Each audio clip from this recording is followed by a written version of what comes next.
2010ஆம் ஆண்டு. அப்போது திமுக ஆளுங்கட்சி, அம்மா அவர்கள் எதிர்க்கட்சி. ஒரு பெரிய மிரட்டல் விடுத்து அம்மா அவர்களுக்கு எதிராக மதுரை மாவட்டத்தில் பல இடங்களில் போஸ்டர் ஒட்டியிருந்தார்கள். அந்த போஸ்டரில் அம்மா அவர்கள் மதுரைக்கு வந்தால் திரும்பி செல்ல மாட்டார், மதுரைக்கு அம்மா அவர்கள் வரக்கூடாது என்று மதுரை மாவட்டத்தில் பல இடங்களில் அந்த போஸ்டரை ஒட்டி பெரிய மிரட்டல் எல்லாம் கொடுத்தார்கள். அதேபோல் ஜெயா டிவிக்கும் மிரட்டல் தொலைபேசிகள், மிரட்டல் கடிதங்கள் வந்து கொண்டிருந்தது. ஜெயா டிவியின் செய்தி பிரிவினர் இந்த மிரட்டல்களை பற்றியெல்லாம் தியாகத்தலைவி சின்னம்மா அவர்களிடம் சொல்லி அம்மா அவர்களின் கவனத்திற்கு கொண்டு சென்றார்கள். அம்மா அவர்கள் துணிச்சல், வீரம், கம்பீரம் இவற்றின் ஒட்டுமொத்த உருவம்.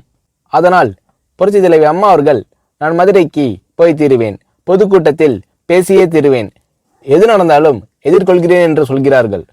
ஒரு கட்டத்தில் ஜெயா டிவிக்கு மிரட்டல் எப்படி வருகிறது என்றால், ஜெயா டிவியின் அலுவலகத்தை வெடிகுண்டு வைத்து தகர்ப்போம், அம்மா அவர்கள் மதுரைக்கு வந்தால் ஜெயா டிவியை ஒழிப்போம், இப்படியெல்லாம் நிறைய மிரட்டல்கள் தொலைபேசியின் வாயிலாகவும் கடிதத்தின் வாயிலாகவும் வந்து கொண்டிருக்கிறது.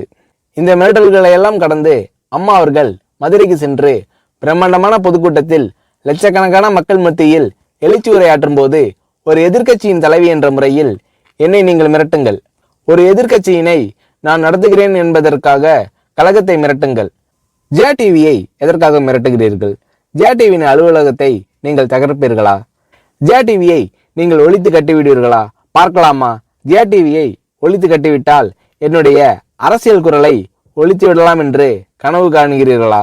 ஜெயா டிவி என் உயிருக்கும் மேலானது, நான் என்னுடைய உயிரை விட அதிகமாக நேசிப்பது, என்னுடைய அரசியல் கரமாக நான் போற்றி புகழ்வது, அதன் மேல் நீங்கள் கை வைப்பீர்களா, பார்க்கலாமா என்று எழுச்சி உரையாற்றினார் புரட்சி தலைவி அம்மா அவர்கள்.